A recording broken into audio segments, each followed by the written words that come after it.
Buenas noches, amigas y amigos de RCTV. Hemos invitado esta noche al doctor Enrique Salas Romer, candidato presidencial del Proyecto Venezuela. Estamos a solo una semana de unas elecciones muy importantes donde deberemos escoger nuestro Congreso Nacional, nuestros gobernadores y nuestras asambleas legislativas. Llama la atención, por lo menos a mí me llama la atención, que mientras en las calles se respira un clima positivo, pacífico, tranquilo, en general en el país y sobre todo en sus instituciones fundamentales, se respira un ambiente de gran temor, de muchísima preocupación. Hemos visto cómo la inversión en el país está totalmente paralizada y eso ha traído como consecuencia un decrecimiento en la actividad económica importante, un aumento en el desempleo muy importante, un gran temor de todos los inversionistas extranjeros acerca de lo que va a pasar en Venezuela, una división en algunas instituciones muy importantes del país, pequeños fraccionamientos en las Fuerzas Armadas Nacionales, en la Iglesia Católica, en fin, un ambiente de muchísima preocupación. Y a eso se suma el hecho de que aunque las elecciones que tenemos el próximo domingo son para Congreso Nacional, para gobernadores y asambleas legislativas, lo que domina el ambiente es la total polarización que existe en materia de preferencias presidenciales. Una campaña que al principio parecía que iba a ser entre 5 candidatos, se ha polarizado entre 2 candidatos. Y entre el teniente coronel retirado Hugo Chávez Frías y el gobernador Enrique Salas Romer hay una polarización total. Tanto que cuando le preguntan a la gente por sus preferencias, vemos que ustedes dos suman alrededor del 90% de la preferencia. ¿A qué atribuyes tú esa diferencia entre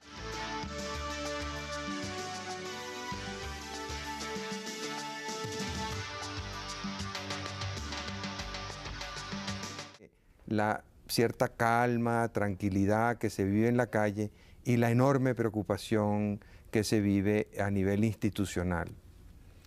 Marcela, la pregunta es excelente porque realmente yo he venido manteniendo por mucho tiempo, sobre todo ante la gente que señalaba que el fenómeno Chávez era consecuencia de la acumulación de odios y frustraciones, que es verdad que esas frustraciones existen sin duda alguna, pero que yo no apreciaba ni aprecio a ese clima en la población. Hay más bien esperanza. Yo creo que hay esperanza porque están surgiendo nuevas fuerzas que tienden a sustituir a fuerzas que el país siente como agotadas. Y eso también se refleja en el altísimo porcentaje de personas que piensan votar en diciembre e incluso un porcentaje bastante alto de quienes piensan votar en el mes de noviembre. Ahora, en el marco institucional, un marco institucional que en muchos aspectos está resquebrajado, que no tiene sintonía con la colectividad o ha perdido mucho de la sintonía que otra vez tuvo. Hay temor, pero es un temor que no es institucional a mi modo de ver, sino es como más personal, porque la democracia no está en peligro, creo yo. La existencia de partidos políticos no está en peligro, tanto es así que van a ganar gobernadores de distintos partidos. Venezuela cree en partidos, lo que pasa es que no cree en los políticos profesionales que han manejado a nivel nacional la política. En materia económica hemos estado acostumbrados a que utilizamos el gobierno como una palanca para estar de un lado u otro de la estructura de poder y ahora nos vemos obligados, o se ven obligados los empresarios, a votar a conciencia por una fórmula que más se acerque, digamos, a su ideología, a su ¿Por qué dices tú pensamiento. que la democracia no está en peligro? Porque aunque es verdad que el teniente coronel Chávez se profesa democrático hoy en día, intentó un golpe de Estado el 4 de febrero de 1992, en este mismo programa confesó que se sintió muy mal cuando la noche de los tanques iban a dar un golpe y él no estaba en ese golpe. También me dijo en este mismo programa que Caldera tuvo que soltarlo, porque si no, quién sabe lo que hubiera pasado, una amenaza latente. Hace pocos días a los pobres masistas que tratan de acompañarlo en Apure, le sacó un látigo y los amenazó con perseguirlos hasta la frontera o algo parecido. O sea, No, ¿por qué piensas tú que no está amenazada la democracia? Entonces, ¿qué amenazaría la democracia? ¿Otro golpe? bueno, quizás porque yo no creo que él tiene posibilidades de ganar, Marcel. Porque no, en las encuestas aparece muy parejo contigo en este momento. O sea, la única encuesta en que pierde contigo es cuando le preguntan a la gente si hubiera solamente dos candidatos, Enrique Salas Romer y Hugo Chávez Frías, solo en esa la gente prefiere a Enrique Salas Romer. Pero Pero hace un mes, cuando hacían esa misma pregunta, él ganaba con un 10% más. sí. O sea que su posición se está deteriorando. Faltan todavía 5 semanas para el proceso final. Y yo, que he tenido experiencia en campañas electorales, tú recuerdas aquella primera campaña contra Oscar Cheli en Carabobo, que Cuando tú tenías 6%. era el dueño del patio, sus bandas armadas, igualito. Ese mismo lenguaje de violencia, de amenaza, de ametrallamiento. Igualito que igualito Oscar Cheli a Hugo Chávez. Igualito, sí, el mismo estilo. ¿Cómo lo caracterizarías tú? Guapetón de barrio, de amenazar, de amedrentar, de crear un clima de inseguridad como una forma de que la gente no se atreva a expresar su opinión. Pero fíjate, la gente le tenía mucho temor a esas bandas armadas. ¿Y qué se han hecho? Murieron, desaparecieron con su poder político, porque era una vinculación directa de la política con la delincuencia, y de la delincuencia y la política con el manejo del Poder Judicial, parte del Poder Judicial, con la medicatura forense, con la Fiscalía General de la República, algunos fiscales, algunos jueces, algunos médicos forenses. Toda esa estructura cayó al perder su sustentación política.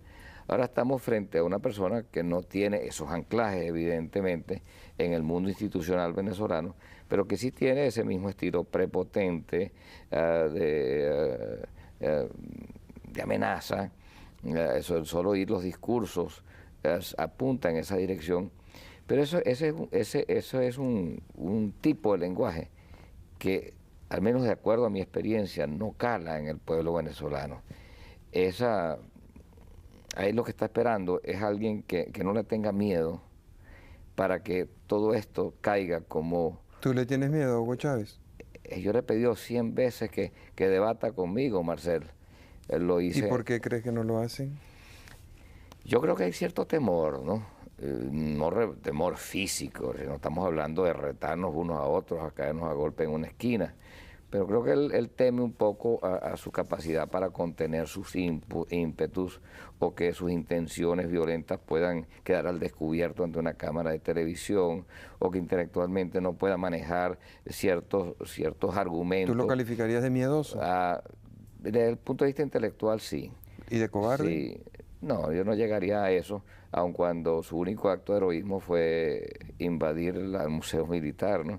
Pero a donde yo voy... ¿Por qué lo dice con esa sonrisita? Bueno, porque así, eso fue el único acto... Bueno, él explicó que se rindió porque se dio cuenta que estaba derrotado y quería salvar vidas. Debía haber pensado eso antes, debe ser perder tantas vidas, ¿no?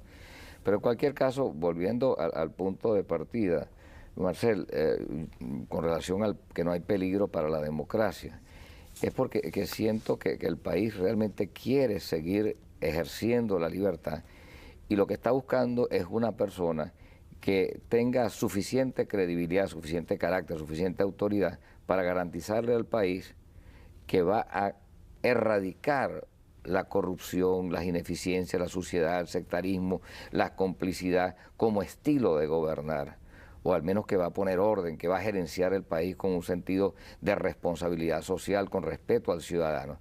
Porque una cosa es el deseo de venganza que pueden tener muchos, y que a veces nosotros mismos nos da rabia, ¿no?, al ver que muere gente por negligencia, por vagabundería, y otra cosa muy distinta, empezar a pensar sobre las consecuencias de que podía traer la violencia. Entonces yo creo que poco a poco el país se está moviendo en una dirección, y el pueblo siente que esto va a tener de alguna manera un desenlace favorable, porque nos vamos a despojar de muchas cosas negativas que venimos arrastrando, pero que al mismo tiempo vamos a abrir nuevos espacios. Hay quienes piensan que la única forma de abrir esos nuevos espacios y de despojarnos de todas esas instituciones corruptas o inadecuadas es mediante la convocatoria de una asamblea constituyente. Incluso se habla que muchos de esos candidatos que están pidiéndole al pueblo su voto para ser elegidos senadores o diputados ya están comprometidos a renunciar a esos cargos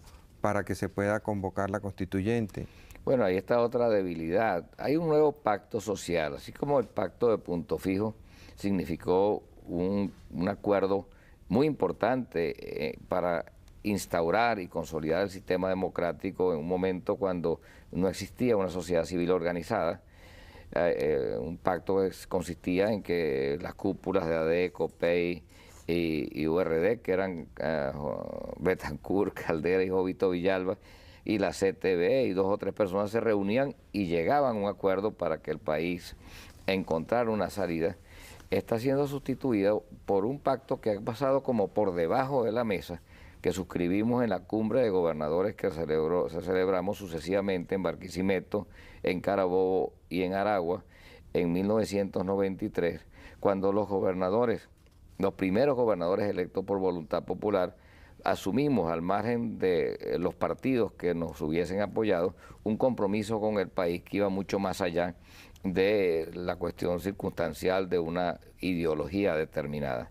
Ese pacto está latente y en el momento en que vamos a elegir ahora el 8 de noviembre por 4ª vez gobernadores de estado y cuando al mismo tiempo hay la posibilidad de que un gobernador, el primero, se convierta en presidente de la República, está planteado el escenario para poner en escena ese nuevo pacto, que no es un pacto de incondicionalidad, que por supuesto es mucho más amplio porque tiene que incluir a nivel local, a nivel regional, a nivel nacional, a la sociedad civil, de una manera informal, pero incluirla, pero que tiene mucho más sustentación y mucho más sintonía que lo que tuvo ese pacto de gobernabilidad del 58, si lo quisiéramos aplicar a una sociedad mucho más compleja. Ahora, tú estás planteando un enfrentamiento distinto, porque uno, a nivel político, uno ve, o sea, el primer enfrentamiento que se nota en el debate político es entre la gente que está de acuerdo con los partidos políticos y la gente que no está de acuerdo con lo que han hecho los partidos políticos. Y en ese sentido, la opinión mayoritaria de la gente está en este momento en contra de lo que han sido los partidos políticos tradicionales. Y eso se ve en el poquísimo apoyo que tienen los candidatos de Acción Democrática, de COPEI, y en el hecho de que el MAS, el Partido Comunista, el Movimiento Electoral del Pueblo, hayan recurrido a la candidatura del Teniente Coronel Chávez. El otro enfrentamiento que se ve es entre la gente que tiene mucha rabia y está dominada por la rabia, y la gente que quiere un cambio, pero quiere que ese cambio sea dentro de un estilo de vida civilizado, digamos, dentro de cierta convivencia. Y ese luce muy parejo. Otro enfrentamiento que uno ve entre los partidos extremistas, la extrema derecha golpista unida a la extrema izquierda guerrillera, en torno a la candidatura del Teniente Coronel Chávez y el resto del país que pareciera estarte apoyando a ti. Tú ahora planteas un cuarto nivel de enfrentamiento entre quienes quieren que continúe el proceso de descentralización democrática y quienes aspiran a una concentración de poderes y a la militarización de la presidencia de la República. Pero es que esto tiene, cualquiera de los dos escenarios, Marcel, tiene unas consecuencias sobre la estabilidad de los liderazgos que nacen del pacto de Punto Fijo, por decirlo de alguna manera. No quiero poner en mis palabras ninguna inclinación peyorativa, en cuanto a que cualquiera sea el desenlace de estas elecciones, se va a producir un cambio de estilo de liderazgo a lo interior de esas instituciones, y entonces hay personas temerosas de perder sus posiciones personales de mando. Ahora, en cuanto se refiere a las elecciones, evidentemente, se enfrenta un hijo del 27 de febrero, es decir, de las reformas políticas que surgen a consecuencia de esa revuelta absolutamente espontánea, terrible pero inocente, de un pueblo que dijo ya basta en 1989, reformas que permitieron por primera vez elegir a gobernadores, alcaldes e iniciar el proceso de descentralización, y una persona que por impaciencia quizás quiso interrumpir ese proceso de descentralización con 2 golpes de Estado en 1992, porque el segundo, 6 días antes de las elecciones, lo tuvo también como protagonista, y quien en el año 1995, cuando vino la nueva camada de gobernadores, recorrió el país diciendo que la democracia venezolana era una farsa y que había que abstenerse. Entonces, yo creo que lo que ha ocurrido en el país, si puedo sintetizar, es lo siguiente. Primero, que el venezolano en el fondo le reconoce a Acción Democrática y a COPEI y en menor medida al MAS y a otras organizaciones que surgieron después, lo que ellas aportaron en su momento a la consolidación del sistema democrático venezolano. Por eso tú crees que la gente, cuando vaya a votar el domingo que viene, tendrá presente más que la militancia del partido político, el trabajo que hayan hecho los gobernadores. O sea, cuando se encuentren frente, digamos, vamos a poner el ejemplo de Monagas, que ha tenido un gobernador obviamente muy capacitado, la gente votará más por el gobernador Martínez si piensa que ha hecho un buen trabajo, está contenta, está satisfecha, que por el hecho de que él tenga el apoyo de Acción Democrática. Sí, porque la reacción es contra los políticos profesionales y a las desviaciones que se introdujeron en esos partidos a nivel nacional, al punto de que en lugar de seguir el modelo occidental y evolucionar hacia candidaturas que permitieran o formas de organización política que permitieran que el liderazgo correspondiera, como ocurre en todas las naciones más avanzadas, a quienes tienen más votos, que es decir, más sintonía con el colectivo. Aquí se evolucionó hacia el sistema soviético y se quiso imponer la disciplina partidista por encima de esa sintonía con el colectivo. En las regiones existe una sintonía entre líderes que se han acreditado ante sus respectivos pueblos, independientemente de que sean ADECO, sean copellanos, sean de Convergencia, sean de la Causa R, del PPT o de Proyecto Venezuela. Y ahí, en consecuencia, va a haber un resultado que algunos van a tratar de hacerlo ver como una victoria de los partidos, pero no es más bien el más profundo rechazo al estilo como se han conducido los partidos en Venezuela, porque será una confirmación de que se ha querido a nivel nacional poner la carreta delante del burro, es decir, hacer que el pueblo vote por el partido y no por la persona que en sí va a recibir como mandato y por delegación popular la responsabilidad de regir los destinos de un estado, de un municipio o del país, o sea, en su conjunto. Según lo que tú dices, los candidatos chavistas en estados como por ejemplo Zulia, Barinas o Apure deberían perder porque han sido impuestos por encima de la voluntad de algunos de los partidos actuantes en esas regiones.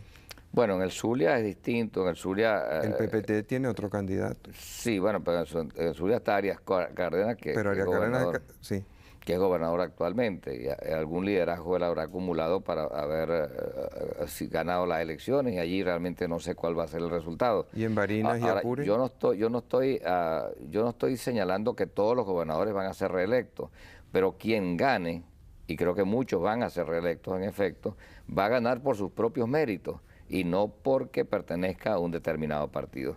Cosa distinta ocurrirá con el Congreso. La gente va a cruzar el voto, sin duda alguna, porque todos los estudios cualitativos de opinión que hemos hecho nosotros señalan que la gente a la hora de votar por un candidato, por el Congreso, va a tener presente que debe darle respaldo al candidato presidencial de su preferencia.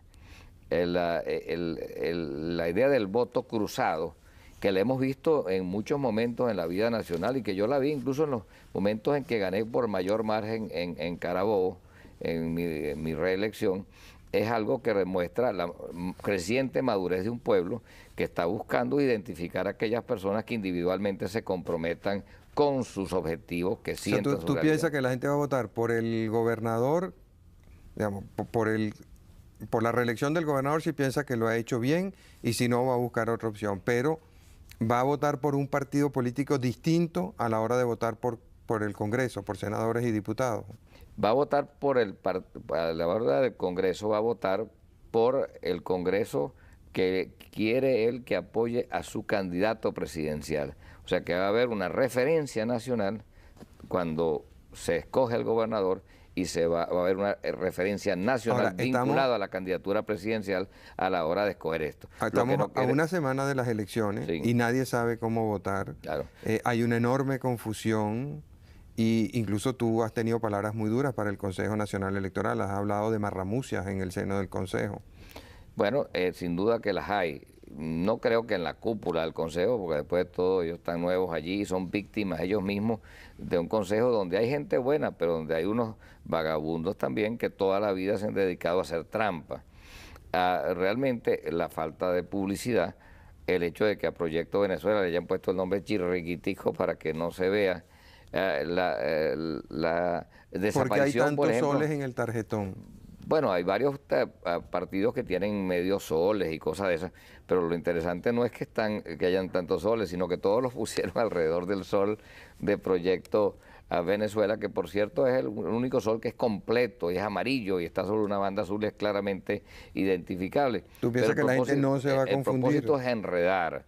Pero fíjate hasta dónde se llega la tramposería, utilizando una palabra que usan mucho los muchachos, que aquí en el estado Miranda se hicieron desaparecer todos los tarjetones que iban a servir para que las distintas organizaciones llevaran a la gente a votar.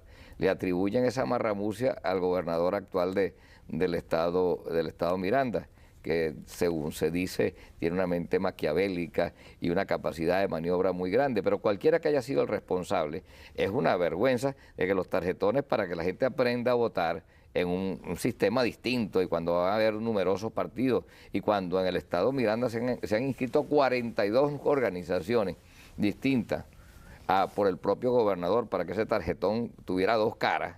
42 organizaciones. Que los tarjetones... ¿Y por qué el Consejo permite eso? Bueno, porque la ley no lo impide, pero yo creo que lo debería impedir. Tiene que haber alguna fórmula. Y quizás, no, esto es expresión por una parte del deseo de, cuando nacen de manera autónoma, de la gente de buscar mecanismos de capilaridad alterna cuando ven que los partidos no funcionan.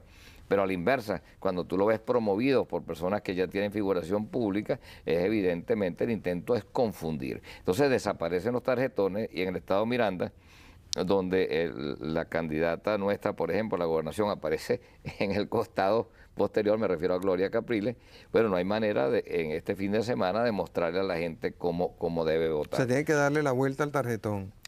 Por otra parte, Marcel, tengo la impresión de que han estrangulado financieramente el Consejo Electoral para minimizar la cantidad de propaganda que se puede hacer por televisión y así que la gente, provocar a que la gente vaya con la mayor cantidad de ignorancia posible y se vea forzada a votar por las referencias tradicionales.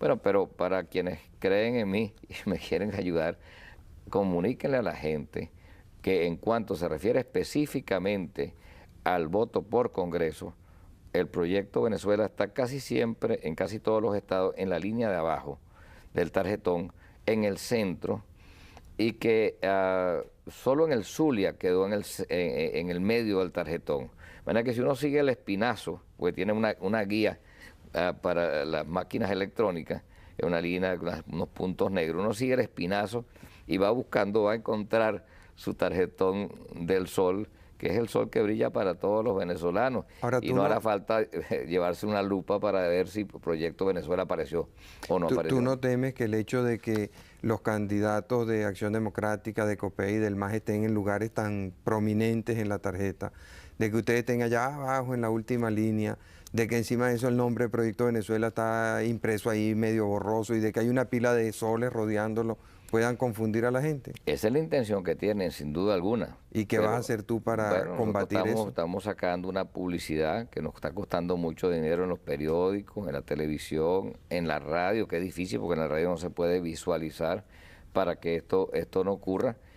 Pero yo tengo confianza que el pueblo venezolano adquirió suficientes conocimientos y tiene suficiente responsabilidad como para atender esa obligación que siente de darle al próximo presidente, sobre todo si quiere que provoquemos un cambio profundo, una representación respetable. Ahora, hay una cuestión que está detrás de todo esto y que es el juego político de este momento. Por supuesto que tienen candidatos, los partidos que tienen candidatos a gobernador fuertes, están jugando a que la gente entube de acuerdo al partido del gobernador.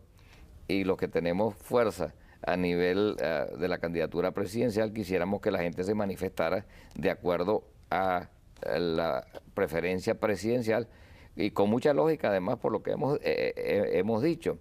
De modo que ese intento de confundir tiene como objeto que la gente termine yéndose por la primera vía y no por la segunda, y nosotros tenemos que convencerlo de que lo más sabroso es un cruzado, en los casos en que no prefieran una candidatura distinta a la candidatura que como Proyecto Venezuela nosotros hemos postulado a nivel regional. Hoy en día una de las preocupaciones fundamentales en la gente está en su bienestar económico, en la posibilidad de conseguir trabajo, en la posibilidad de adquirir vivienda, en la posibilidad de mejorar su calidad de vida, tanto desde el punto de vista de alimentación, salud, educación. Frente a esa aspiración mayoritaria de la gente, uno ve con preocupación cómo la inversión en el país está absolutamente paralizada. Cantidades de empresas extranjeras se han retirado del país en los últimos tiempos.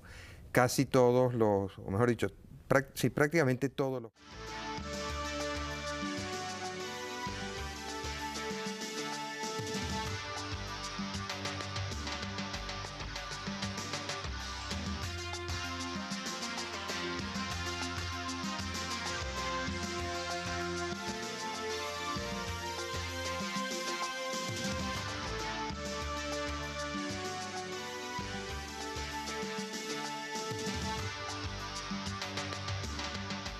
Proyectos de inversión importantes están paralizados en este momento.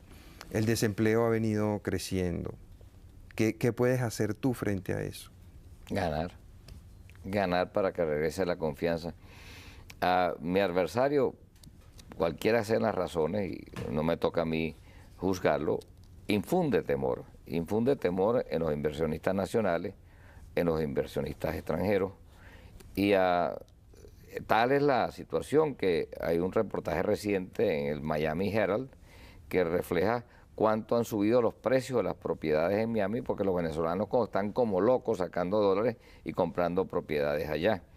Eso ha generado una fuga de capitales, una alza de las tasas de interés, despidos de numerosos trabajadores, sobre todo en aquellos productos que se compran a crédito, por ejemplo la vivienda, con paralización de la construcción, los vehículos, paralización de las ensambladoras, las neveras, los televisores. O sea que la gente, que las cuotas han subido tanto que la gente ha dejado de comprar o ha devuelto incluso muchísimos vehículos, entonces baja la producción y quien paga las consecuencias de esos temores es el pobre, ¿no? O el trabajador en todo caso, que es desplazado de su fuente de trabajo. Ahora, al comienzo de la intervención tú me hablabas de la constituyente, y esa es la gran falla de fondo de la constituyente, y eso ha quedado claramente establecido. Afortunadamente ayer el presidente del Congreso colombiano, ayer o antier, señaló que la constituyente no resolvió absolutamente nada en Colombia. Pues es que con las constituyentes, yo le pregunto a los grupos humanos con los cuales yo me reúno con creciente frecuencia, sin haber conversado con ellos antes y en plazas públicas donde acudo a juramentar a los comandos de Proyecto Venezuela y asisten muchos curiosos, le pregunto, ¿con la constituyente se va al mercado? Y la gente grita, no, y consigue empleo, no, y mejora la seguridad, no, y la salud y la educación, no. Y entonces le pregunto, ¿y qué vamos a hacer con este señor cuando venga a proponer una constituyente? Y la gente dice, fuera, fuera, fuera, porque en el fondo es una bandera falsa, que llevó la intención de engañar al pueblo, engatusándola con la idea de que, como por obra de magia, la constituyente iba a resolver los problemas fundamentales que atañen al venezolano, y el debate, mientras se sostuvo, mantuvo fuera de la discusión los problemas esenciales que tiene el país. Por cierto que ahora, con esta polémica con el general Rojas Pérez, y en vez de debatir sobre los temas que interesan a la campaña, da la impresión de que el MBR y su gente y sus candidatos están empeñados en propiciar contiendas distintas a la verdadera contienda presidencial con el fin de mantener permanentemente distraída la opinión pública. Cuando yo le formulé la pregunta sobre la constituyente al teniente coronel Chávez, él me contestó con una cita bíblica que parece que ha hecho en otros programas también, no solo de pan vive el hombre. El otro día, bueno, eso quiere decir que está reconociendo que la constituyente no resuelve nada. Y cuando esa cita bíblica no está referida, sin duda alguna, a que elijamos otro Congreso y hagamos otras leyes en un país que tiene tantas leyes. Por supuesto que tenemos que reformar la Constitución en muchos aspectos. La cita bíblica está referida a que el ser humano requiere también un desarrollo espiritual, un desarrollo cultural, un desarrollo que no tiene que ver con la esfera específicamente pecuniaria. Yo muchas veces he señalado que no podemos ponerle demasiada atención al petróleo, porque si bien el petróleo es importante, hay cosas que pertenecen al territorio del alma del venezolano que la hemos descuidado mucho, pero ciertamente la constituyente no es uno de esos casos, y el mismo hecho de que él ya esté reconociendo que no resuelve los problemas, que no es una panacea, explica por qué ha ido tomando cada vez la defensiva más y por qué ahora intenta desviar esto hacia la idea de un eventual golpe de Estado que no va a ocurrir y a crear temores en la sociedad venezolana con el propósito no solamente de distraer la opinión pública, sino de mantener este clima de zozobra donde espera pescar las mayores voluntades posibles. Hace un momento comentábamos los temores que había entre los inversionistas, tanto nacionales como extranjeros, que ante la incertidumbre de quién va a ganar las elecciones han paralizado todas las inversiones en el país. Pero no nos hemos referido a la industria que mueve a toda la economía venezolana, que es la industria petrolera. En la industria petrolera en este momento hay una situación de pánico. Ha habido muchas agresiones hacia su dirección y hacia sus planes, hacia sus programas, por una parte. Por otra parte, el gobierno, para cubrir sus necesidades, desangró a la industria hasta el punto de que la está obligando a endeudarse para que le pague un dividendo y de esa manera no tener que reducir el gasto público. Y como consecuencia, mucha gente está renunciando dentro de la industria, mucha gente está pidiendo la jubilación anticipada. Los programas de la industria petrolera para el año que viene deberían preocuparnos a todos los venezolanos, ya que las insuficiencias de caja que han provocado todas estas medidas de reducción de la producción y de pago del dividendo han hecho que hayan tenido que paralizar actividades de exploración que son fundamentales para mantener los niveles de producción actuales. Y también han tenido que cerrar muchos pozos que va a costar mucho reabrirlo. ¿Qué vas a hacer tú con la industria petrolera? La vas a encontrar en muy mala situación. Entonces, como le decía yo a Irene Sáenz el domingo pasado, imagínate que estás en Miraflores, que te han elegido presidente de la República, ¿qué vas a hacer con la industria petrolera? Marcelo, ahí hay dos aspectos que hay que tomar en cuenta. Uno tiene que ver con el déficit crónico, el déficit fiscal crónico del país y la tentación que existe de utilizar cualquier recurso, echarle mano en el momento en que sea necesario para cubrir el déficit. Y en este caso, ya consumido y echado en ese barril sin fondo todos los recursos que han sido obtenidos por las distintas privatizaciones, se está recurriendo no solamente a las utilidades futuras de PDVSA, sino a una cifra incluso mayor a la utilidad que pudiera obtener PDVSA el año que viene, según las estimaciones que se tienen.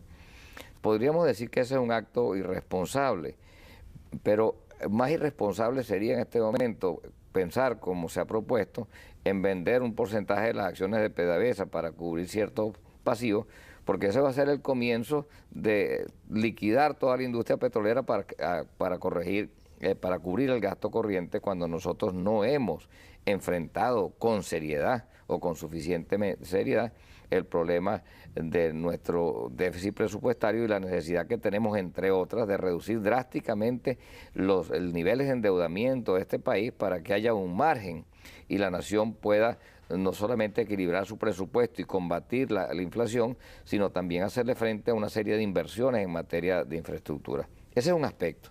el otro tiene que ver con los temores. Por cierto, a mí me recuerda mucho, y quizás alguna gente piensa que es exagerado, el estilo de Hugo Chávez Frías se parece mucho al de Oscar Chely, en el sentido de amedrentar.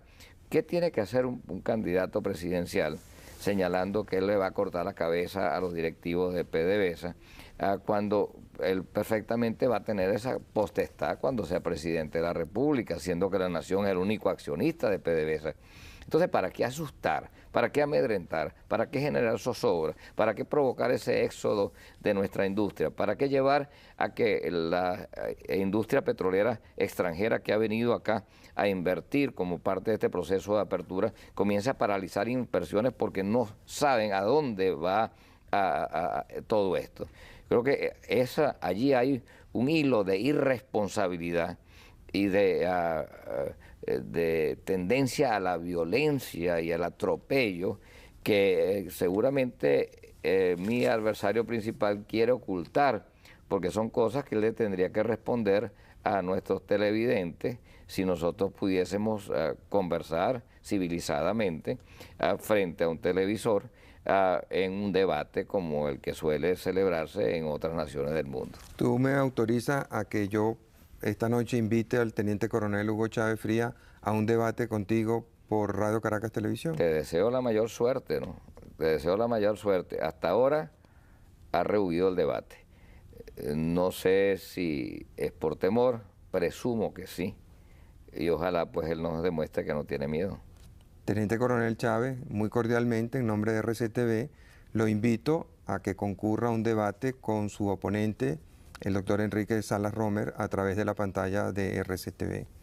Si está viendo el programa, le agradezco se comunique conmigo. Si algún amigo o seguidor suyo lo está viendo, le pido que le transmita esta información al teniente coronel Chávez y me pueden contestar por los teléfonos de RCTV.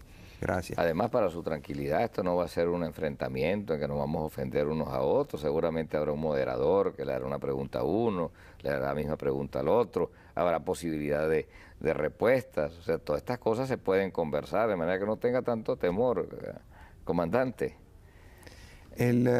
Así como hay esta angustia a nivel de la industria petrolera, en donde cantidad de gente está pidiendo o considerando su jubilación anticipada, también hay una situación de cierta tensión, de cierta incomodidad en algunos sectores de las Fuerzas Armadas Nacionales. A raíz de este emplazamiento que el teniente coronel Chávez le hizo al presidente de la República de que destituyera al general Rubén Rojas Pérez, ha habido incomodidad en el seno de las Fuerzas Armadas Nacionales. Lo mismo por algunas manifestaciones de algunos seguidores del teniente coronel Chávez con respecto a la existencia, a la vigencia de las Fuerzas Armadas de Cooperación, nuestra Guardia Nacional. Aparentemente hay sectores cercanos al teniente coronel Chávez que piensan que la Guardia Nacional no debe formar parte de las Fuerzas Armadas Nacionales, que son un organismo distinto, con funciones más bien de vigilancia, de resguardo, de policía, y aspiran a la separación de las Fuerzas Armadas de Cooperación del seno de las Fuerzas Armadas Nacionales. ¿Cuál es tu posición con respecto a estos dos puntos? Mira, yo creo que hay cierta animadversión hacia el comandante Chávez de parte de las Fuerzas Armadas de Cooperación, pero que no nacen de este elemento, que es algo que ha estado ha sido un tema de discusión privado, cuál debe ser el rol verdadero de la Guardia Nacional. Pero el problema de fondo es otro. Yo que viví los acontecimientos del 4 de febrero, siendo gobernador, y participé en el proceso de conversaciones que llevaron a que los tanques que rodeaban los cuarteles de la Guardia Nacional se retiraran. Sé que la Guardia Nacional se sintió ofendida por la movilización de fuerzas. El 4 de febrero, en Valencia, las fuerzas golpistas rodearon los cuarteles de la Guardia Nacional. Sí, señor, los rodearon. O sea, eran sus enemigos. Y yo personalmente fui y tuve una larga conversación con el teniente que había dirigido esa operación, tras la cual ellos se retiraron, se replegaron, y volvió a reinar la paz. Pero allí quedó como una fricción. ¿Y si hubo tanta paz en Carabobo porque hubo unos muertos? porque cometieron, Marcel, un crimen. Allí hubo ¿Quién lo cometió? los insurrectos. En cuanto a que no me refiero a este teniente y a otros que inocentemente, porque no estaban metidos en el golpe, se involucraron, un poco molestos por ciertas situaciones que vivían en el mismo seno de las Fuerzas Armadas. Por ejemplo, había oficiales que se bañaban con totuma porque no tenían agua, no tenían vivienda de guarnición. Después nosotros nos ocupamos de meterle la mano un poco al ejército en Carabobo para que mejoraran esas condiciones. Me refiero a quienes sí estaban comprometidos con los líderes de este golpe y se dedicaron a armar a los estudiantes durante toda la mañana del 4 de febrero, y esos estudiantes, después que habíamos logrado que se retiraran los tanques de la Guardia Nacional, después que yo intervine en el aeropuerto convenciendo al oficial que estaba al frente de las fuerzas que habían tomado el aeropuerto de Valencia para que regresara y se reportara a su propio jefe natural, porque lógicamente no quería entregarse a un comandante de la Guardia Nacional por esas rivalidades que existen. Después que todo había pasado y Chávez se había rendido aquí en Caracas, un autobús de la Universidad de Carabobo cargado de soldados y estudiantes con armas largas, atacaron a un puesto policial totalmente desguarnecido en el sur de Valencia, con el propósito, me imagino, de sublevar a la gente, y en ese tirateo murieron 3 agentes policiales, murieron 3 estudiantes, murieron 2 transeúntes y quedaron lisiados por vida varios agentes policiales adicionalmente. O sea que solamente en ese episodio hubo 8 muertos. Esos son los 8 muertos que él me debe, ¿no? ¿Por qué te los debe? Me los debe porque si yo hice un gran esfuerzo conjuntamente con otras personas y en concordancia con el presidente de la República y las fuerzas institucionales del país, trasladándome al frente de batalla, digamos, porque no había batalla, pero el frente para conversar con esta gente y evitar todo tipo de acto de violencia, realmente para mí fue muy doloroso que al final de todo ese esfuerzo y de todos esos riesgos, nosotros perdiéramos 8 vidas por la clara irresponsabilidad de armar a civiles en un propósito loco, solamente propio de una mentalidad aventurera. ¿Y esas armas dónde están? No lo sé, no lo sé. O sea que aquí el 4 de febrero se armó gente, se armaron civiles. En Carabobo concretamente fue el único Bueno, punto. en Caracas también pasó.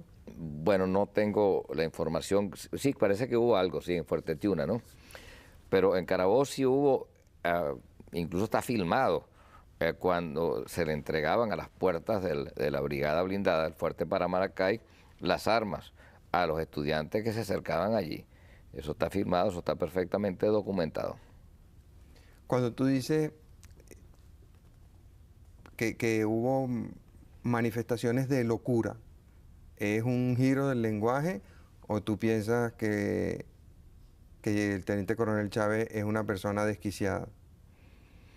Mira, sin duda alguna tiene una tendencia a la violencia. Yo he escuchado no solamente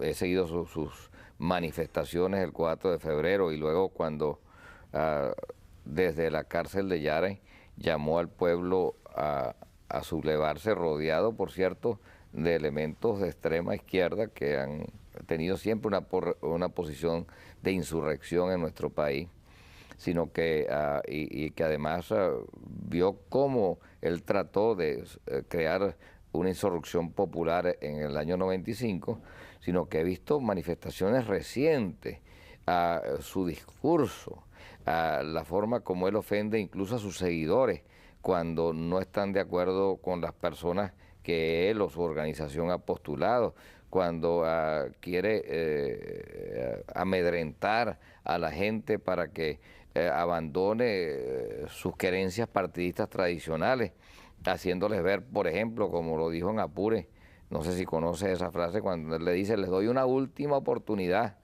a los que todavía están engañados por los adecos y los copellanos, una última oportunidad a que se unan, me imagino que la fuerza del bien que él representa. Bueno, ese es un discurso que, te repito, es muy parecido al discurso mafioso que manejaba el clan que dominaba la escena carabobeña y que lleva por objeto a crear pues una pasividad entre aquellos que no se atreven a enfrentarse. Y por eso yo decidí el 8 de noviembre, en aquel programa que sostuve con Jaime Bailey, retarlo directamente, porque hacía falta que alguien le dijera a este señor, mira, aquí estamos y que dispuesto pues a defender la dignidad del venezolano, y si usted quiere enfrentarse a nosotros en un debate, bueno, venga a un debate. Entiendo que el otro día alguien se lo planteó y él interpreta el debate como una cosa que reta a Salas Romer y reta a Alfaro a ver quién puede reunir más gente en una plaza pública, ¿no? Por cierto que yo reuní más en San Juan de los Morros, el otro día me sorprendió y tuve que decir, el que tenga oídos que oiga, el que tenga ojos que vea, ¿no? Pero realmente esto no es una batalla de fuerza física ni de movilización humana. El país está tratando de escoger un presidente en un momento muy delicado de su historia, cuando vamos a finalizar un siglo, cuando estamos entrando en un nuevo milenio que puede ser lleno de esperanza. Nosotros no podemos tomar las decisiones como si estuviéramos peleando guapetones de barrio, alguien quien tiene más fuerza o capacidad de movilización.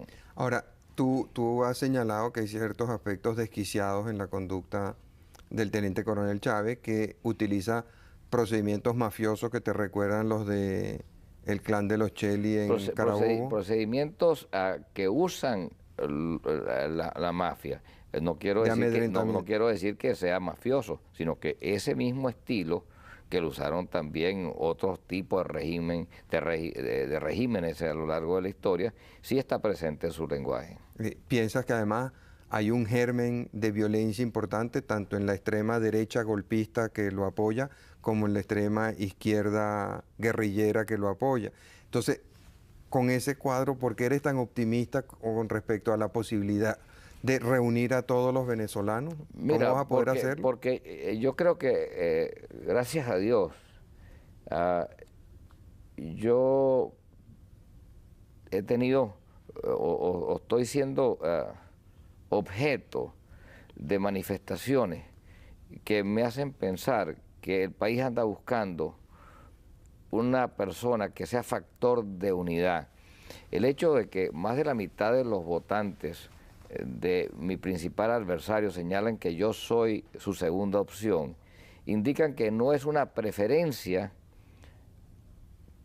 fundada en otra cosa que no sean su deseo de dejar fuera a factores que han hecho mucho daño al país.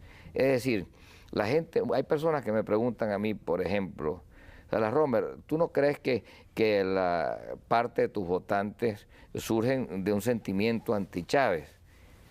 Y yo respondo, seguramente que sí, y es mi deber tratar de ganármelos para que no sean anti-Chávez, sino sean pro Salas Romer.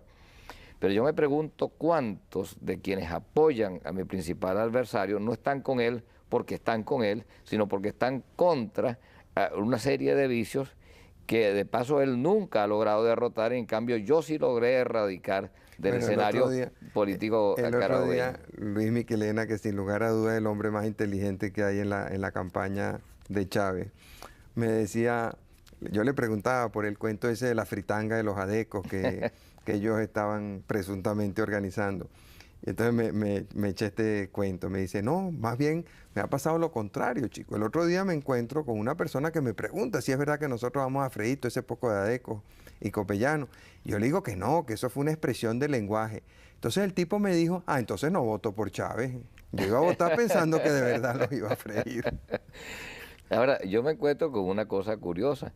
En muchos sitios del país, gente con sus boinas rojas se me acercan, pues yo siempre me acerco y los saludo, pues de todas maneras, después de todo esto es algo civilizado.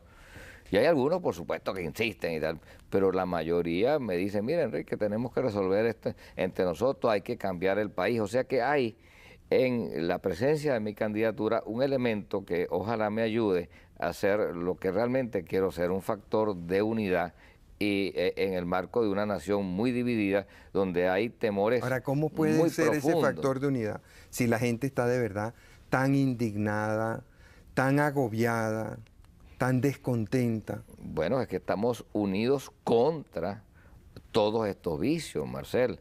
Pero una cosa es estar unidos contra los vicios y otra cosa es asumir posiciones contra las personas, salvo las que tengan que pagar los delitos que han cometido. pero yo no creo que yo tengo que matar a nadie para poner orden, por ejemplo, en los hospitales. Me da vergüenza en un hospital tan extraordinario como el Hospital del Llanito, por ejemplo, que es para mí el mejor hospital que yo he visto en cuanto a diseño, y todavía está bastante bien mantenido, aunque tiene alguna deficiencia, encontrar, digo, que no hay nada, no hay medicamentos de ningún tipo. Eso es un hospital de lujo al lado de algunos hospitales que uno encuentra en el país, donde la gente se está muriendo por falta de atención médica, pero no porque los médicos no los quieran socorrer, sino porque no tienen las herramientas en la mano para poderlo hacer. O ver ¿Y como de bien dónde va a en salir el todo el hospital de dinero? Valera, donde gastan un realero en gente por ese clientelismo partidista enfermizo, ver que hay enfermos en el hospital de Valera que tienen 8 meses esperando, por ejemplo, que llegue un clavo para poderle corregir una factura de una pierna, o personas que tienen más de un año esperando una operación por un aneurisma, cosas de ese tipo que no son explicables en el marco de un país que despilfarra tanto dinero. Contra eso sí estamos. Y a lo mejor hay coincidencias en lo que la gente presume que este señor haría y en lo que yo pretendo hacer. Y por eso la afinidad que existe entre mucha gente que hoy está votando por él, porque a lo mejor quisieran verme a mí como ser más duro contra los adecos y los copellanos, y no saben que yo fui, pero no contra Adey y Copey, sino contra las mafias que se habían enquistado y apoderado del poder en el estado que me tocó gobernar. Ese elemento es un elemento que creo que nos une a todos los venezolanos. Es una cuestión de conciencia, conciencia frente a los enfermos, conciencia frente a los pobres, los que no tienen servicios y nos han que produciendo la terrible paradoja de que somos una nación rica, poblado por una mayoría de ciudadanos pobres, la injusticia que supone ver a ancianos que pagaron y contribuyeron al Seguro Social haciendo manifestaciones porque se robaron los dineros del Seguro Social. Esa es una solidaridad humana que yo creo que une a todos los venezolanos. Pero más allá de atacar esos vicios, tenemos que llamar a la gente del trabajo, la gente de buena voluntad, la gente de la cultura, la gente de la tecnología, la gente de la educación, la gente de todas las esferas de la vida pública venezolana a una alianza superior que nos permita hacer las reformas que tenemos que hacer y enfrentar cualquier sublevación, porque las habrá, de aquellos elementos que se van a sentir desplazados por un nuevo estilo de gobernar. Ahora, ese nuevo estilo de gobernar que viene, cualquiera que sean las circunstancias, es el que tiene en una posición de temor a mucha gente que ha vivido y medrado de instituciones y que ahora teme, como con mucha razón, de que van a perder sus posiciones de privilegio. Bueno, muchas gracias, Enrique. Espero que nos veamos pronto si el teniente coronel Hugo Chávez Frías acepta tu invitación a un debate para el cual Radio Caracas Televisión ofrece gustosamente sus estudios, moderador que ustedes quieran escoger para ese debate, la hora a la que quieran que se celebre el debate. Creo que hay un gran interés de parte de la gente.